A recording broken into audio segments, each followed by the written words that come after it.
Why are they called Tiffins? Tiffin is an English word. Yeah, What does it Tiffin. mean? I think it's used like in British English, like It's an even in the old UK, British but English, yeah. It's but British, yeah? India still It's uses British. it. That's why. Yeah, yeah, It's yeah, British. yeah. You Americans Yeah. would No, know. wait. It says South Asian English word. Tiffin.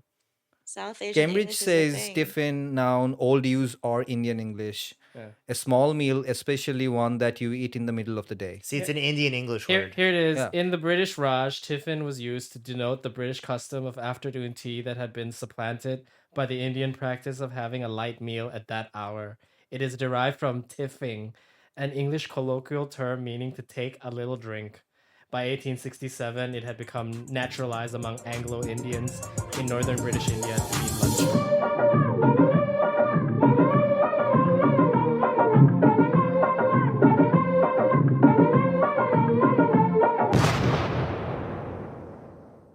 Welcome to Fear of Sirs, Desi Films Decoded, the podcast where four friends from different backgrounds unlock the world of Desi cinema. I'm Winnie, the Desi who's never been to India. Hey, I'm Killy. I'm from India and I love films and I have a cat. My name is Nikki, and for a formerly happy fat kid. So you're a currently sad fat kid? Yeah, I guess so. Fat adult. I'm Adam. I'm the American movie buff, and today I learned about Dabbawalas. Delivery men. Tiffin Boys. Tiffin boys. Yeah, Nikki, you could have said like, I'm Nikki. I'm the guy who bring dubbers to the podcast. Nikki made food. He made very, very delicious Thai food and then put it in a never before used tiffin box, and it was lovely. He brought a dabba to the Dabba podcast. Yes. He's been to Dabba Dabba Island. And we all learned today that Nikki can cook.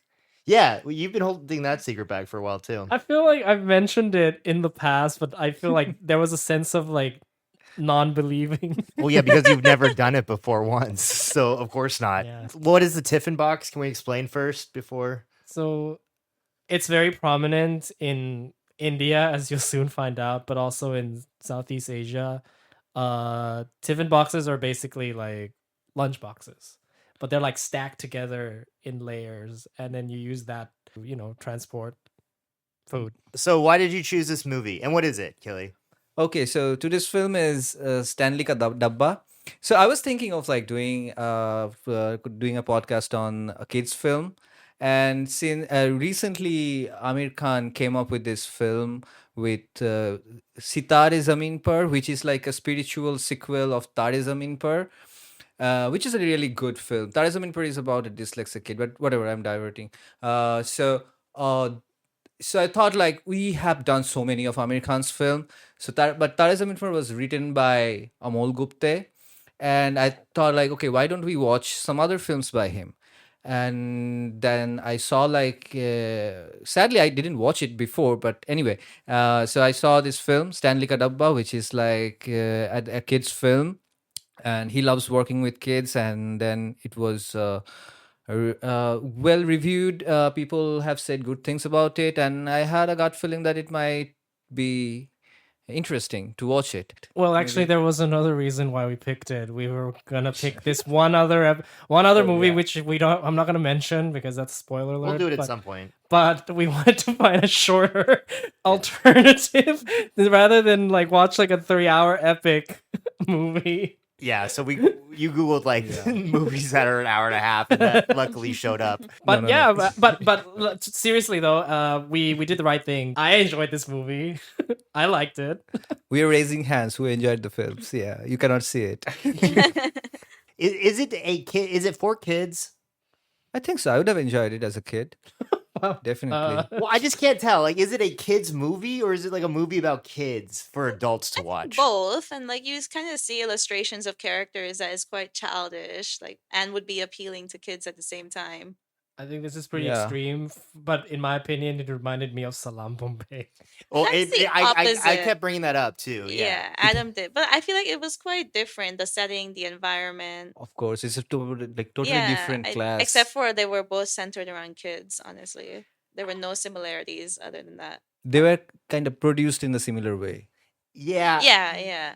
I want to get into let's go through the plot, but I do want to talk about comparisons too. I'm glad you brought it up because I think they're pretty stark about how it's filmed direction wise. But let's do the plot. Okay. It'll take 1 second, so go for it. It's not very long, but I'll start with the characters first. Basically, it takes place in this like all boys. Yeah. Yeah, Catholic school is like a church. Like it's run by this father. You have the titular Stanley. He's like this talented boy who is loved by all. He's like very popular. He's very smart. He's very creative. But something seems off, right? Like he shows up with some bruises on his face. And we won't find that out until much later. And you have his classmates, just a bunch of boys. There's like the rich chubby kid. Yeah. I call him the rich chubby kid because he's like the only one that brings in like a big lunchbox, like a Yeah. really large one. He rules though. He rules. Like he's super nice. Yeah. I think his Yeah. name is Amun, and yeah, he was not a bully or anything. And that's like one of the upsides in the movie because you see this kid have a really positive experience in school where Yeah. like everyone's willing to share with him, everyone's so nice to him, at least when it comes to kids. The Yeah. adults are painted in a bit more of a villainous way. I really like that, and yeah, he defied all the stereotypes as like he was rich and all the food and was super nice and generous. It was very cool. Mhm. Yeah. In your school, were they nice like this, or is this Oh yeah, realistic? I rarely bullying was not that prevalent, and then if someone is a bully, people would gang up on the bully eventually and then shut them down. That's cool. Yeah. Quite a good school, actually. And then you have the teachers. You have like your principal, the holy man. You have like Miss Rosie. She's like this sweet English teacher who sees Stanley's potential. And she's gorgeous. She's pretty. She's so pretty. Like she has such a nice smile. She's too pretty for a teacher. It's distracting. I told Whitney. So these kids are like 12 or whatever, right? Like you guys know, like you get random boners all the time in school. And, like, I actually middle- did not know that until Adam kind of spelled it out, like how easily it was to get boners as a teenager. Yes. As a 12, but these were like 10. No, I was getting a random 9, boner 10-year-old. watching the 8-year-olds. Okay. That's what Oh, I was yes. trying to explain to her. I was telling her. Cut, edit. No, in that time though, like number one, like if teachers or students, like you can't control it. It doesn't even matter actually if anyone's hot or not. But I went to a private Lutheran school, not Catholic, for elementary school and stuff. And I told her we'd have to like hide our like boners behind Bibles and stuff a lot. 'cause- Elementary school? yeah, Like how old? were junior you? high up until Okay, 8th grade. junior Up and high. up. Oh, okay. It was kindergarten to 8th grade. But yeah, so I just had strong memories watching this. I'm like, oh boy. And we should know this school is all boys, All boys mentioned that. And a lot of female teachers. all Yeah. female teachers except for one. Yeah, I just Until want to then. go back. Yeah. I did have boners too. I mean, Thank you. I did have boners too. There was That's a ma- normal, yes. I was in middle school, like junior high school. There was this math teacher. She had like really big badonkadongs. And I know everyone was like staring at them nonstop. And I know there were times where I literally had to hide. I can't control it, man. No, you. It just happens. If you're a boy, Yeah. there's nothing you can do. And like, again, even if no one's hot, even if you're just alone at church with nothing, like you just things happen. Like you can't. It sucks. You can't walk. You're constantly Yeah. afraid of the teacher calling on you. It's a real thing. Can you Yeah. get a boner if there's just like a male teacher who you're not remotely attracted to? Like, It's- is there still a level of attraction required? It has literally nothing to do with attraction. It's Yeah, a it just physical. It's your happens. body going It crazy. just happens. So it just randomly happens for no reason, and then you cannot walk because it's like visible, and like you're just always afraid. Like, please don't call on me, teacher. Please don't make me do a group presentation. Please not now. It randomly came up again. It sucks. It's so, and I'm amazed that you're not aware of it, and that's amazing of Not the to boys' that ability to degree. hide it. No, but Yeah, there, you guys need to talk about this a little bit more. Raise some Winnie awareness. said I should talk about boy boners more. there are times where you just yawn and it just happens. I yawn and it just goes Yeah. up. I don't know. And then like at that point I'm like shit. I can't stand. You up can't now. stand up. Might as well be Christian, so you always have a Bible to hide it with. That's that what- worked well, out for you, huh, Adam? That's why you see all those Mormon guys walking around the street with that, because they're hiding boners, dude. All right, back to the teachers. So This is our kids' movie. We're in Not a kid-friendly episode. Killy's so. been mysteriously silent about this topic, though. Killy's just like, why are we talking about boners?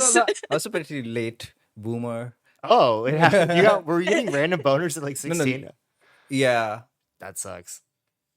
pretty Okay, late. we can move on. I guess. Okay, we don't want you to talk about this. so gorgeous English teacher Miss Rosie. She's like loved by all the kids. And you also have this like really strict science teacher who's like super by the books. Creativity is not allowed. And there's also like some history male teacher that comes in like later in the movie. He gets like hired, right? He gets hired, but I don't understand the point of this character. He has elf ears. Did you guys look at his ears? He was just one of those cool teachers, like he comes up with That's like the point. I think it's because there's only one male teacher, and we'll Exactly. find that he's the antagonist, and they had to just show there can be some good male teachers. Exactly. Exactly. I didn't think about that, but then now that you said it, that makes sense. But it's all super angelic, nice women, and then like a mean guy. But there's mean female teachers too. And this mean teacher, he's like the antagonist. He oh my god, he's played by the director. Yeah. Oh, I did not know that. He's the director. Yeah. And Stanley's his son. Like what? Yeah. It's crazy. But like he's his name is like Verma. So I think he's like one of the most despicable characters I've seen in a long time. Interesting. It's very Yeah, you're right. I just maybe just like the whole setup, like Winnie was saying the other earlier today, he's like very cartoonishly evil, but like I just like his trait. He's like this guy that gets so obsessed about food. He just constantly thinks about eating food. He has this like very like unashamed, selfish attitude towards food in the sense that he would just steal people's lunches. He never brings his own lunches, and nev- he always takes food from other teachers in the teacher's room as well. Yeah. Right? Mhm. Just to Oh. see how much of a bastard he is. The funny thing is, everyone willingly gives him food. Whether it's out of fear, out of bullying, because the children will cave and give him food, but the teachers also do. Yeah. But maybe the teachers almost do it out of pity so that he would stop taking food from other kids. But everyone kind of just gives in to him. Yeah. He's like Pac-Man. He's or like a hungry hippo or something. Like he just continually exists to like eat other people's food and shit. And like if he was in the movie Seven, he'd like get killed for gluttony. He's a glutton. Yeah. I didn't understand the character at first because it's like so ridiculous. Like he's just Like super- get your own food, dude. Yeah. Like this is not an issue. Yeah. But I guess the whole point of this character is to show that I think the movie kind of mentions it. Like there's just like unqualified authoritative figure. The teaching movie explores a lot of power dynamics, Yes. and this is one of them. Yes. And he feels no shame, absolutely No whatsoever. shame And the kids are whatsoever. obviously afraid of him to some degree. Yeah. Of Like And the course. teachers. Yeah, he is definitely portrayed as a bully. So yeah, it starts off with Stanley. Like he goes to school. He just shows up in class with bruises, and we get to see Miss Rosie ask him, what happened, and the audience gets to see that Stanley is he likes to embellish, like fibs. I He don't know. lies, dude. He lies a lot. I could have just said that. Yeah. He makes up stories. He makes up excuses. Miss Rosie finds that cute. It's just amusing, and it also wins the laughter of his mates. It quickly establishes that Stanley is this like wildly creative guy, and he makes everyone laugh. He's like just fun to be around with. I mean, he's probably getting good grades for creative writing because he's such a liar. So he has like a huge imagination and then like writes really good stories about it. In the school there's been like some pandemic or virus or something, and then they Yeah. decide to like extend the class schedule by adding extra periods, so the kids are required to bring bigger lunch boxes, which excites Verma for some Such a weird plot. when I say it, it's like it does sound weird, but like Yeah, you're right. this is the main conflict of the story. Is like Verma finds out that all the kids have bigger lunch boxes now, and he spends his entire class asking the kids what did they bring for lunch, and he would just unashamedly sit with the kids and eat their lunches. Oh my god, Like a sounds tax collector. like he just sits there, and like all the kids are just helplessly watching him eat their lunch. Stanley doesn't have any lunch. Stanley never brings lunch, but the kids are willing to share with him because he's, again, he's very popular. And he tries not, like, he makes excuses sometimes. He's like, no, I'm going to go home. Like, I have, fresh food there. And he's like lying. Yeah, and then he That's mentioned his parents were away, right? And that's why he yeah. didn't have any lunch. That scene broke my heart when he was like just drinking water to suppress her hunger. Like he Yeah. just goes to the Mm-hmm. washroom and just drinks water days after days and then just walks out and saying like, "Oh, I'm going for the hot food my mom's gonna cook." And he always brings up his mom that his mom gonna cook Yeah, hot it's pretty food for sad. him, and he Yeah. just goes out, stands next to the like in some other street Yeah. and like looks at the cars and then just comes back after the lunch Yeah. is over.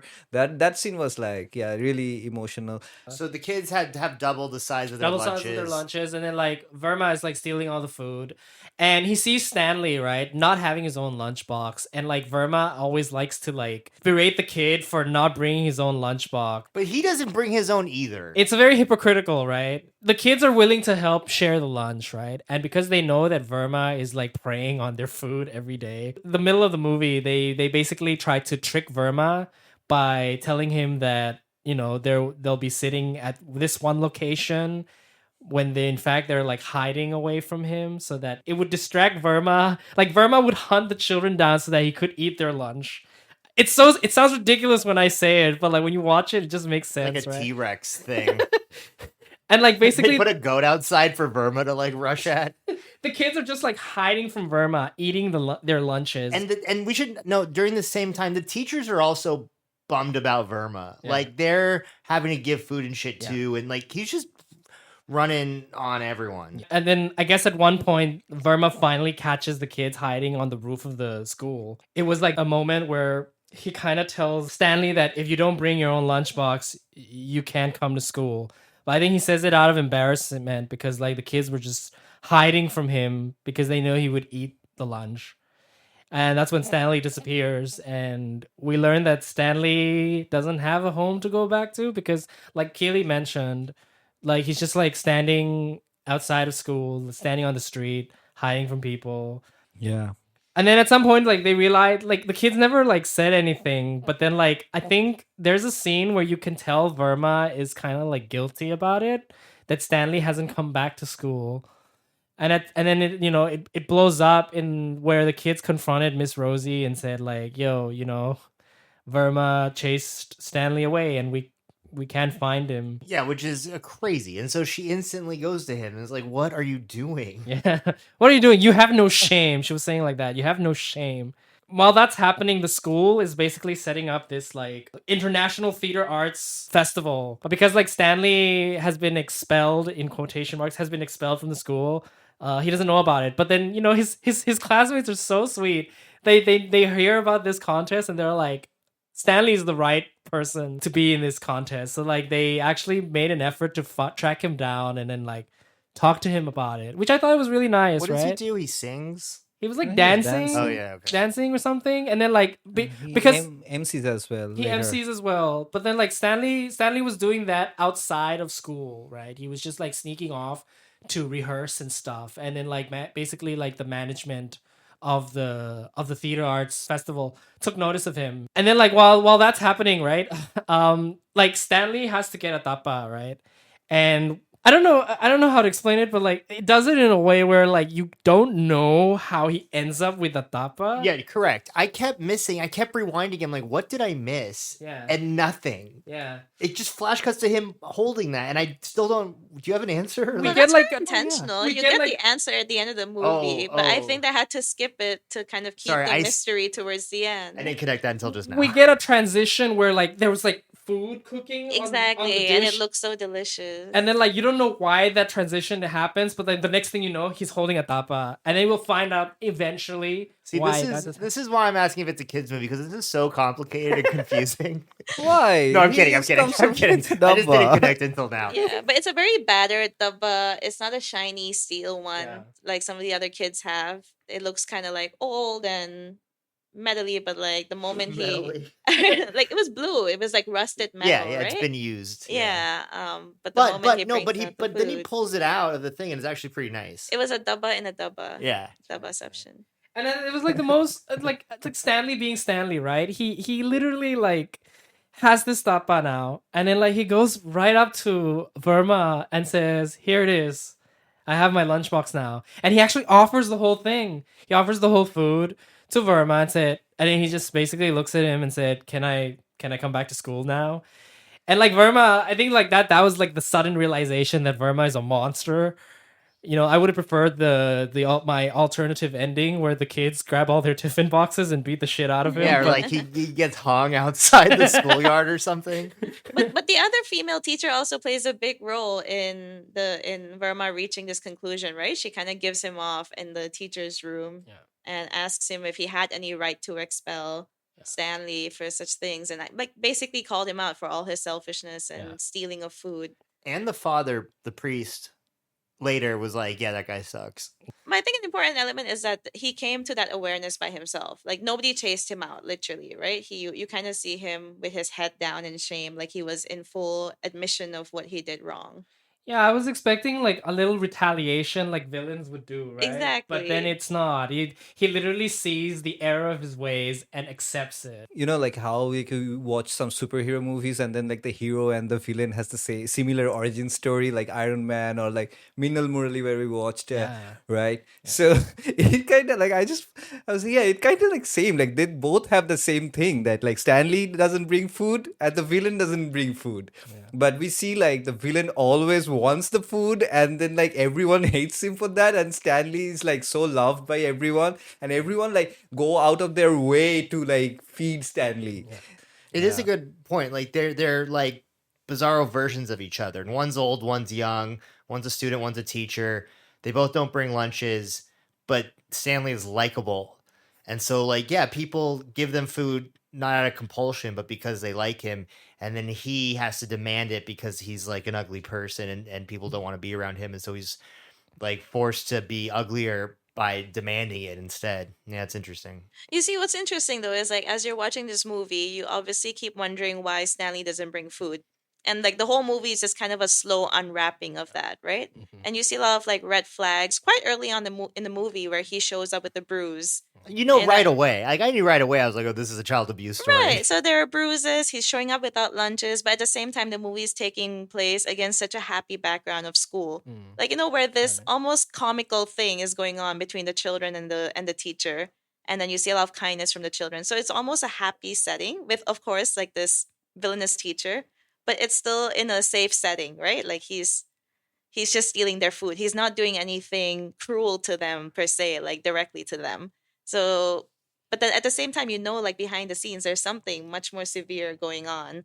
And it almost bothered me about the movie that this unwrapping was so slow. It was hard for me to enjoy the rest of the movie or even that dynamic between the teacher and the kids because I just kept wondering, what is up with Stanley? Like, is he okay? What is his backstory? And you keep waiting for it to happen, but you're like an hour into an hour and a half movie and there's still no signs.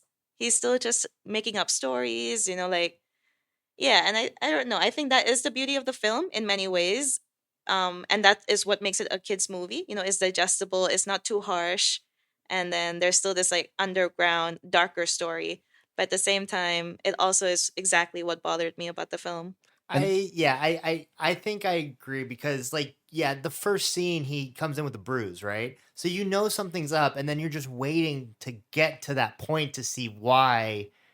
So I was just like, let's just get to that so that we can like enjoy the film or something. But you know that this point is coming, and as the clock keeps going, you're like, when is this gonna kick in? And that's not even the resolution of the film. That revelation comes after the resolution of the film. So this is like out of the scope of the film's It's arc. like an epilogue. It's like an Yeah. epilogue for sure. It's like, I mean, I kind of like that fact that like it's beyond the film scope of dealing with that huge problem. So they deal with the smaller problem in school. But if it wasn't for the Stanley subplot, this movie would be like Home Alone. It'd be like the kids versus an adult, kind of be humorous. The adult's kind of, funny and but then they just insert this that's kind of running through the whole thing. So it's kind of hard to enjoy because you're like, there's this starving kid this whole time that's like lying about not having a home and stuff. And like, it really burdens the film. So it can't be like super funny, but you're just waiting for this. It's hard to enjoy as well because you're just waiting for that hammer to drop, Exactly. Yeah. And what's the hammer? What's the resolution? So we get like the finale where Stanley gets to perform at that the theater arts festival. Everyone loves it. you know. This is also Stanley is like infallible. He's super cool, does everything very well. It is a little like okay, fantasy. Yeah. Everyone loved it. And you get to see this like quick little scene where he's just standing as usual outside, waiting for nothing. And Miss Rosie congratulates him, and they offered him a ride home, and he says no because his mother is going to pick him up. But then, like later on, the father, the priest, he comes in, he comes to Stanley and offers to take him home, and which he agrees. And then he drops off Stanley at in the vicinity of where he lives, and then we get to see that Stanley. Sorry, before we get to that one moment, did you guys have this when he's in the car with the priest? Was anyone freaked out? A little bit, yeah. Okay. Oh my gosh, 'cause- Adam would not shut up about I was this. a little terrified. Yeah. I was like, it was filmed like a horror film because it was like the camera was only in the car. It's only a horror And it film was like- because he's dressed as a priest. Let's be Well, honest. yeah, but that's huge. Well, yes, but that is a huge motive. And the priest is driving around the car. It's dark at night. The kid's alone. He doesn't have parents, we know. The camera's not leaving the car, and the kid's in the back seat, and it's dwarfing the kid, so he looks really small in the frame. And I'm like, Jesus Christ, like, this is dark. And I was like flipping out. Adam's like, this is how he becomes an altar boy. Yeah. I was like, this is really, really, I didn't know it was gonna go here. Like, this is messed up. And it was super nice. Like, the guy was like, okay, bye, and the kid gets dropped off. But like the way it was filmed was like a horror movie. And even without that, just a Catholic priest with a little boy in a car at night is like iffy. But I was really freaked out for a second. So I think that means like the priest, like the father knew Stanley's situation because he's like an administrator of the off. I don't think he knew, man. Well, No, he I dropped think- Stanley off at exactly where Stanley asked. Of course, he wouldn't see the inside, Yeah. but he took Stanley home. He didn't buy the story that his mom was coming to pick him up. Yeah. Also, he's the administrator of the school. Like, I don't think Stanley can pay fees. I want to bring this up Yeah. after Yeah. this too. So he knows his situation. I Wha- think he knows his situation, and it's like a charity student. Is that the situation? Let's finish and then I'll get into it because I have a Okay. huge question about that. All right, I'll try and wrap up this kids movie. So anyway, in this kids It's really movie, complicated. Don't worry, Nikki. I feel bad for you. in this kids movie, after the whole like subtle pedo like scene, Which I'm just isn't. kidding. It's just my imagination. no, I felt the same Yeah, way. okay, yeah, I was right, right. terrified Okay, for thank for you. Stanley, man, because Yeah. they didn't show the father's the priest's face. He was like, "Let's go home, It's Stanley," and then there's like a hand, and Yeah. it like just leads Stanley into a car. I was literally terrified, Yeah. man. I don't know if they filmed that on purpose like that, but it was like a horrific part of the film. Would you guys have been terrified if he was not a priest? Less so. Yeah, Okay. it's just like It's we've still weird. Seen a lot of those things, horror stories, man.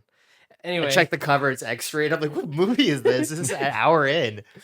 yeah. Okay, so we did find out that the place that the priest dropped, it was like I'll just say it's like a street food restaurant, and then you see like this angry like head chef owner type of character, and right away he just slaps Stanley.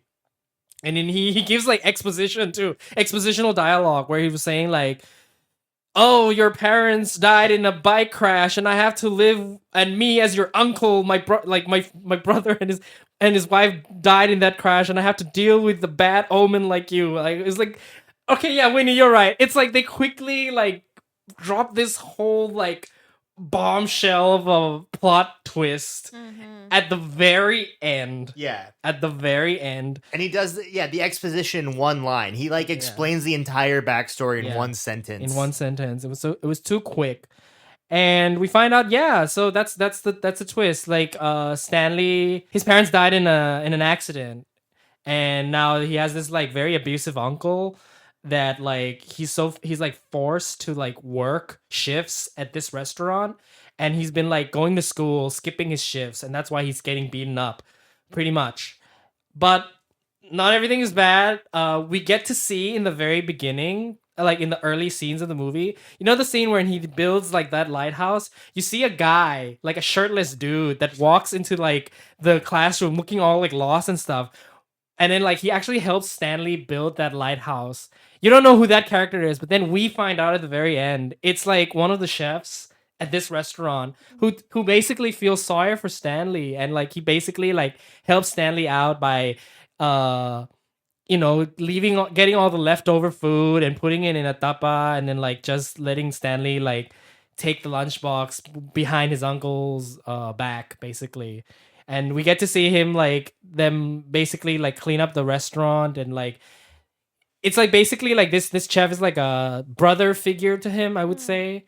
And it's very heartwarming, although it was just such a huge tonal whiplash for me. Yeah, I guess you're right. When I think about it now, it does feel a little sudden. It's very rushed at the end. Yeah. I like the dialogue they have, that he's like, why didn't you just ask for the food before? Like, so that's what I was thinking. Like, when like, so He works he's at a from restaurant. restaurant. Like, why he's not bringing dabbas before? And then I mean, so they address it right away. Like, he's like, why didn't ask me before? And then he's like, no, is it my food? Is it my uncle's food? So I mean, that part, like, it's also goes with Stanley's character of like self-respect, that like he doesn't want to steal his uncle's food, like, even though he's like an abusive piece of shit. And isn't the film for like child abuse people and stuff? What do you mean child abuse people? Like Is it Against, people like, for calling out. No, yeah. obviously it's not for. Obviously it's not like we should. This is the PSA. Please go beat your child and starve them. No. I wasn't it like they worked with schools and were addressing the issue or something. Did I Yeah. make that up? And now that we know this revelation, right? It's Stanley goes back to school, acting all normal, and we get to see this really nice scene, a kind of nice scene where he kind of like shares the food from his lunchbox, and throughout the like credits roll, and we get to see Stanley not telling the truth. He just Yeah. basically lies that his mother is still cooking for him. Yeah, Damn, so that he's is quite still an depressing. asshole, Well, and it should be I called think we Stanley have the to- Liar. We have to use the term lie like pretty lightly here, right? Like he comes from a pretty sad background, and I think he has to. You see, he's very good at making up creative stories, right, throughout the movie. And I think when he's living the life that he is, it's pretty much child labor and exploitation and abuse, all in one. Like you kind of need to have a imaginative happy state in order to get Mm. through that, and you see that really play out throughout the movie, where despite his background and his like where he comes from, he's still a very happy kid, and he's performing well in school, he's nice to his friends, he's liked, and so that does not define him. But yeah, so I'd say he's not a liar per se, he's just probably a traumatized child trying to survive the world he's in. No, he's canceled. I think also, like, when when you come from the like that kind of background, and then like everyone else is like having like their parents and all the love, and like you kind of want to mix with them, like, be like one with them. And so Exactly. like you cook up this story that I also have a mother, I'm not Mhm. motherless. I mean, everyone's mother loved them, like they cook food for them, and he doesn't have that. So I mean, he want to assimilate with the kids. Right. And like, yeah, so he always carries on with the story, like, Yeah. like, I think that's kind of pretty common with kids, Yeah, as a kid, all you want telling to do is good like things about their home. fit Yeah. in, right? You just Yeah, want to yeah. fit in. You don't want to stand out. You don't want to be pitied or anything. He's Wait. just trying to be normal. How is he in this school? So yeah, so that's what I'm saying. Like, this is a Christian missionary school, so they will definitely have charity students. Okay, because it's a good school. Like they're speaking English, Yeah. and like it's nice conditions. The tables are nice. Like it's a nice building. And I was like, if he's being neglected this much, and he's not even being given food, why is he in the school? Did they say like how old was he, like, when his parents died? Like, was it mentioned? I mean, it can be like explained in many ways, but like what I could say is like, okay, maybe his parents like rolled him in the school, and then they passed away. The father knows about the situation that his parents has passed away, and he's living with his uncle, and then doesn't ask for money because there is no source of income for him anymore. It is interesting to compare though to Salam Bombay. For a neglected kid, all things considered, he's pretty, he's in a good school. He's, his father, he still has like a father figure, and like the priest is actually cool and not like assaulting him, and he has really nice friends, and he's getting good education. He speaks English and all this stuff. Pretty good, all things considered. Salam Bombay was like slum. Like these kids are like neglected. Like they're like out on their own, basically, which is a very interesting contrast. I just think the comparison that we're making is because like they both end in a very like unresolved way. It's also filmed very differently. In Slum Bombay, you feel like you're with the kids at their eye level the whole time. And it's filmed from their perspective basically and spends a lot of alone time with the kids. And you feel really like in the same space as these kids at their level and how they kind of see adults and how they see the world around them. And this movie was the opposite, I thought. Like a lot of the cameras kind of pan down on the kid instead of like at their eye level, and you don't spend a lot of time just with them alone in a space like hanging out, or you know it always feels like you're a little distant from the kids. Interesting. Yeah, so I was checking out like Amal Gupta's interview for a bit, and then like how it was produced and stuff like that. So he's actually also like similar to Mira Nair. Like he has like kind of this child activist. Like he's works for children's, works for like children's films, like theater and stuff like that. And he's advocates for like proper treatment of children in film industry. Like he says these things a lot of time, that like like child actors goes through like a bad childhood, because like homeschooling is not that the huge option in India. So like they stays out of the schools for a long period of time for the shooting, and then they're like tossed away after the production is done. They think they're star, but they're nothing. They Disney kids, yeah, adult star stuff. yeah, and homeschooling is not that huge thing in India, and it's also like it takes away a lot of certain things from childhood. So he did this film like, and he advocates for it a lot. So he's like, okay, only weekends, doesn't miss class, and max 4 to 5 hours per day shooting. And then like, so he kind of did with like workshopping with kids, and while workshopping he shot the film. So it took like almost like over a year to produce the film, and then he just finished the film. So yeah, so then it's mostly with his and his friends' money, like crowdfunded film, and later sold to Fox Cinema. With and Karan Johar helped him I to saw that. sell Yeah. the film to Fox. So that was a good thing Karan did. No And the- songs in this movie. And the What? movie didn't have a proper like a fixed script, right? Like a lot of it was just improvised, where he just let the children do some of the talking to like capture their innocence. Is that, did you read that as well? No, I didn't do that. Oh, yeah, Talk yeah. about it, yeah. Yeah, no, that was mainly it. That like there was no fixed script. He just had an idea about the plot arc that he wanted to capture, but then some of the like scenes in the classroom and such were just natural dynamics between the children. And they were not trained actors as well, right? They were just like regular children. Yeah.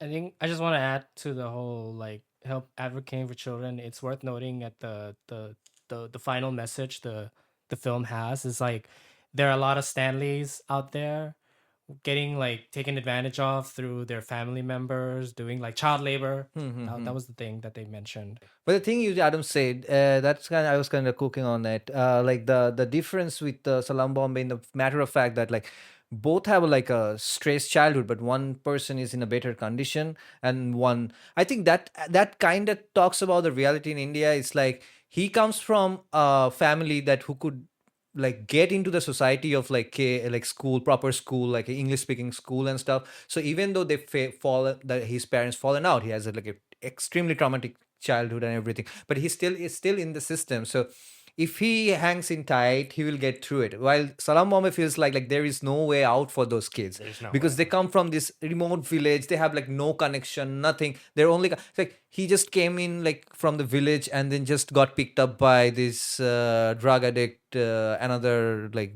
hobo, and then like he goes in that zone. I mean, if he were had someone who were doing something in the city, like a proper job or something, and pick him up or meet him later, his fortune might have changed. But like it's two realities existing in the same city, that is Bombay, side by side, and which is the kind of reality. Like both are very realistic, I would say. And what jobs are acceptable or not, because in Slum Bombay, the girl's mom was a prostitute. Like Yeah. she was deprived of a good school, Yeah. because of her parents' occupation stuff, and because they own a restaurant, the kid can like go to a good school. I don't think the Catholics would take a bunch of Yeah. prostitute orphans. Philosophy corner. So we were watching this movie, and I was like, this movie feels like kids bop, like Shawshank Redemption. Okay, because it all takes place in the school. And so like the way it's filmed and the way they film the kids and then they film the teachers and the people involved, it looks like a prison. And it's filmed like a prison movie where all the kids are kind of in there together and like they're helping each other and giving each other food and trying to work within the system. And then you have the guards, right? Which are the female teachers that are kind of, I mean, again, it's loose. They're not, they care for the kids. They're really nice, but they are under pressure by Verma, right? Because he's kind of the authority figure. And it's not a mistake that he's the only male for a while. So he's like exerting disciplinary pressure on the women to do it to the kids. And then on top of him is the Catholic priest, right? So you have like religion on top of that. You see a ton of power dynamics at play, okay? And also, this is a very, whether we like it or not, or know we're doing it or not, we always film things or make stories or talk in the ideologies that we have, right? So this director, maybe he was aware that he was doing like a prison type movie, but then within this movie, these are very individualized problems, right? Like this one kid doesn't have lunch and the solution is to get rid of the teacher that's stealing it. It's like weird individualistic ways to solve problems and stuff. There's this philosopher called Foucault. Postmodernist. Yeah, he's a postmodernist philosopher and his main bent is about like power dynamics, either like through sexuality or education or prison systems, throughout the whole thing.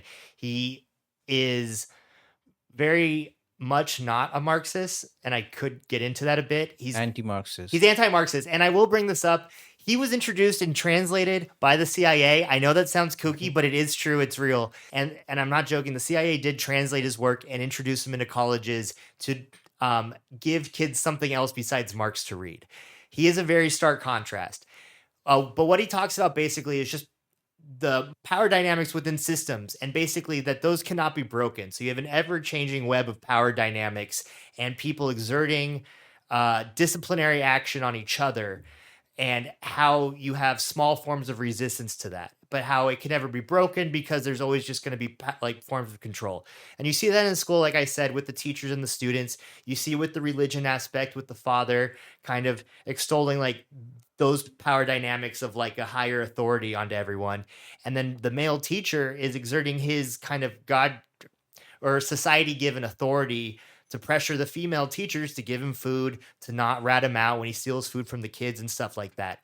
The kids, to resist against this, they do band together and they give Stanley food and stuff. But at the end of the day, the movie is saying they just had to kind of fight back at this one teacher and kick him out, and he had to kind of realize the errors of his ways. A lot of these power dynamics remain in place within the school. They're still in like a prison dynamic, but they did this small resistance this one time, and this is how they won out.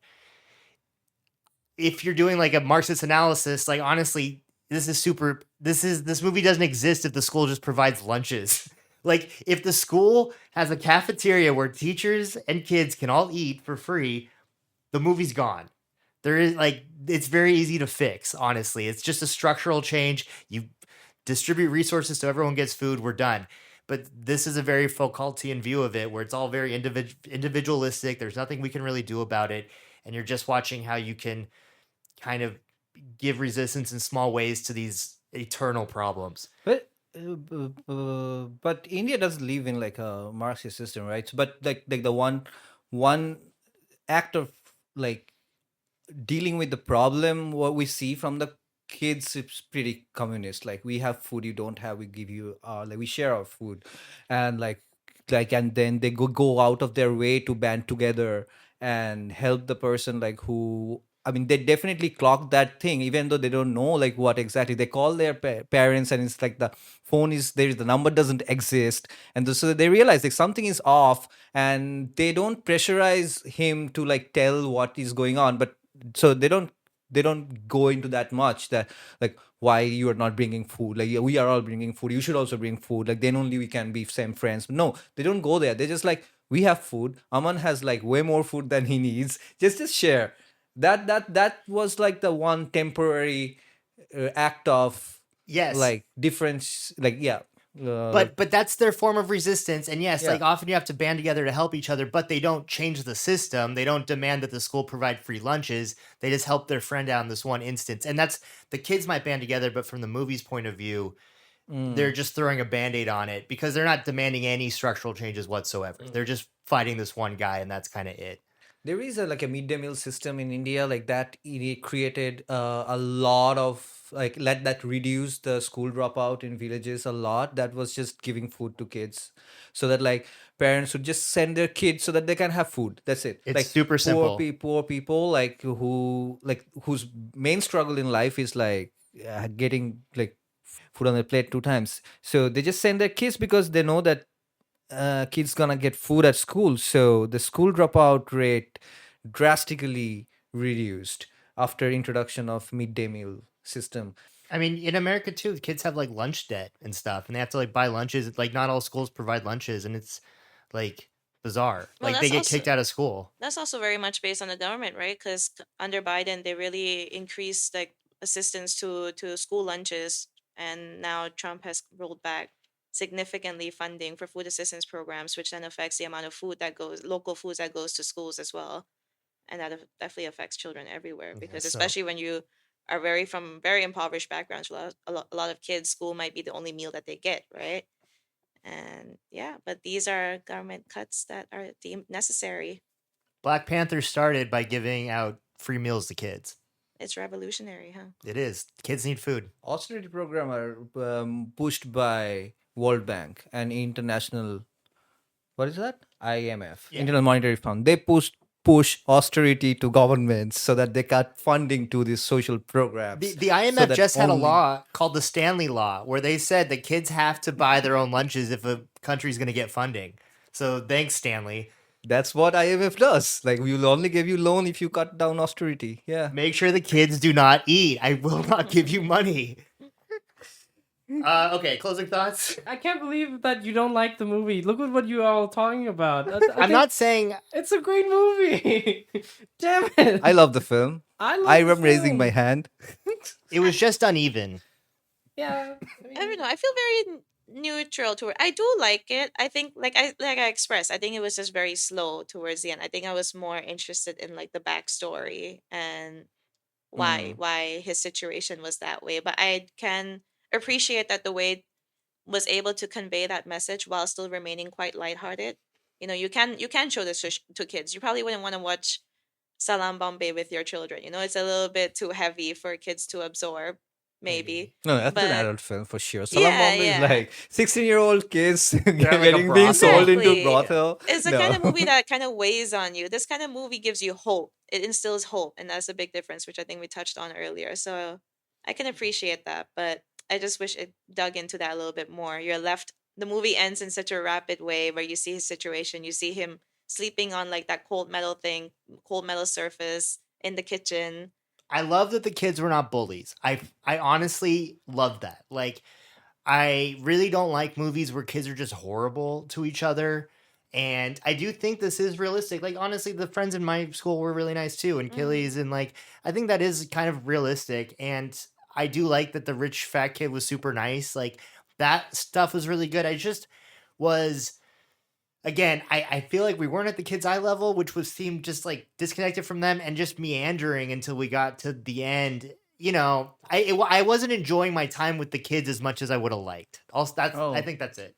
I actually didn't like feel that the- way. That's fine, Yeah. and that's fine, Nikki. I still like you. Oh, you got it. You On- got That's it. okay. No, that's it's gonna, Gotcha. it's gonna bite me in the ass now. On contrary, like I actually like that those things, like little things that kids were doing, like how they were talking, how they were like the small things, and then like how teachers are behaving to them. I think maybe like I was just feeling too nostalgic about my school, like how the small things, like like fighting and then becoming like like then helping each other, and then like just like this ganging up against against one weird teacher, like no one is being a tattletale.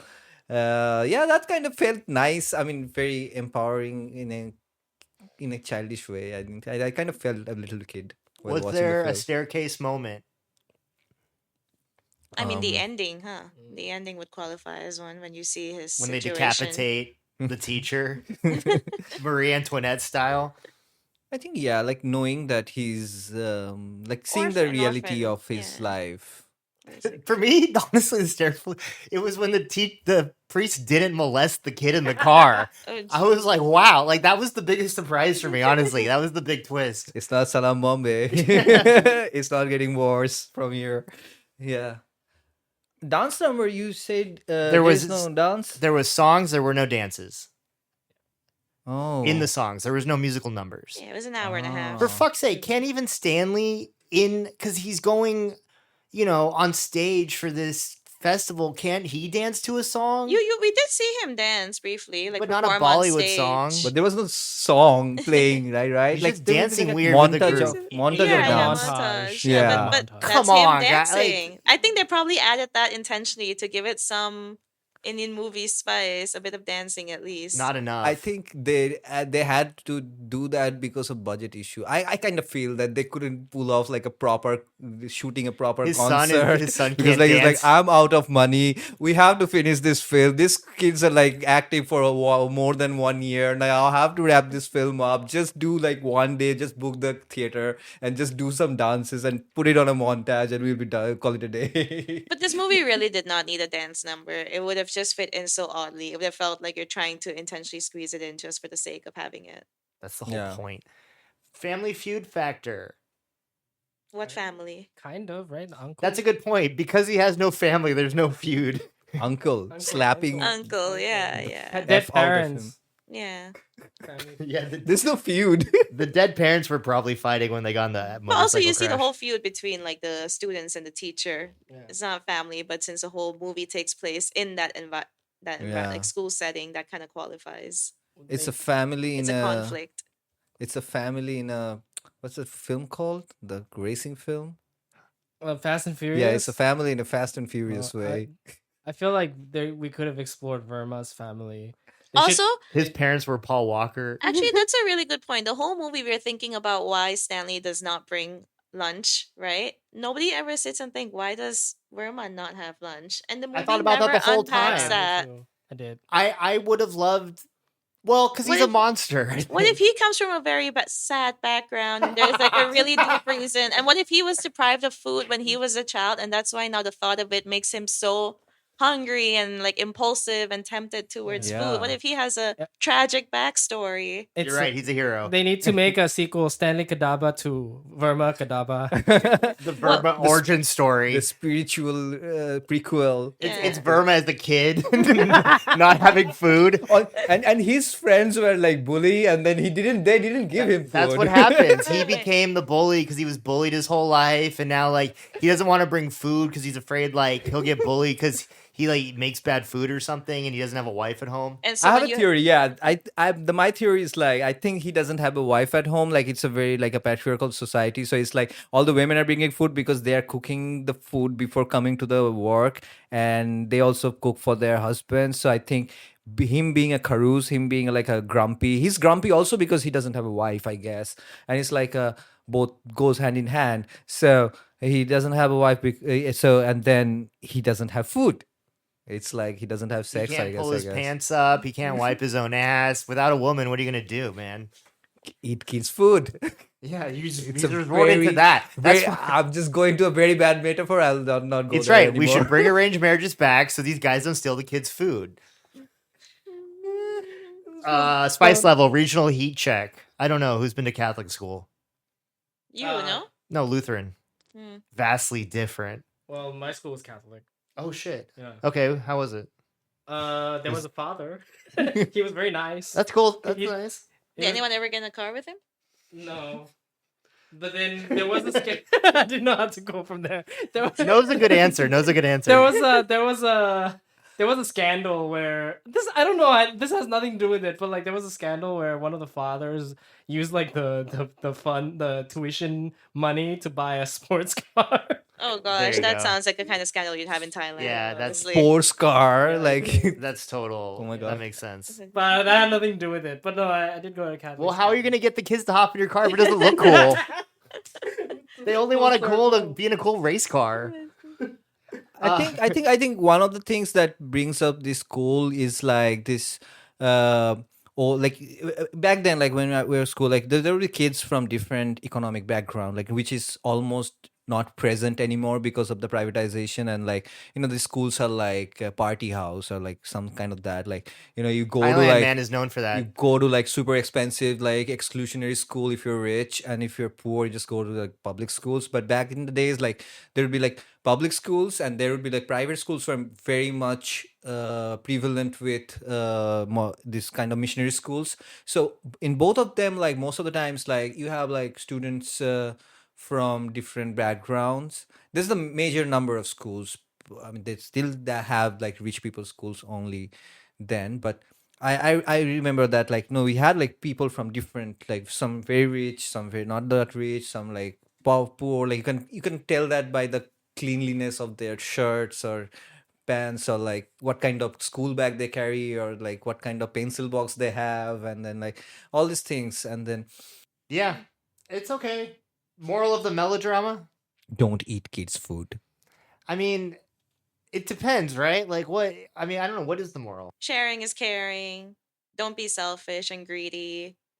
And despite any hardships and circumstances you have in life, your perspective is what matters most. Like, you can still be happy. Your circumstances don't define you. And some people, like his uncle, are just assholes. If Stanley wasn't as cool, that would suck for his life. People didn't like him. If he wasn't really good, or his teachers really didn't like, or his teachers like loved his stories and stuff, like he's kind of lucky. Yeah. And he's resilient, right? Like, you kind of see him. He's really nice to his friends as well. That's why people are nice to him back. He's funny. He tells creative stories. He's charming in his own way. Yeah. I mean, he's trying to make the best of a situation for sure. I give it 4 Tiffin boxes out of 5. The stack is supposed to be 5 Tiffin boxes. Adam takes away 1 tiffin box. Yeah. Well, okay. On that note, thank you guys for tuning in. Please don't forget to like and subscribe. And share. Follow us on Instagram at Fear of Stairs. And if you write a review, we will read it on here, maybe if it's 5 stars. Go eat some good food. Yeah. Okay, bye. Yeah. Bye-bye.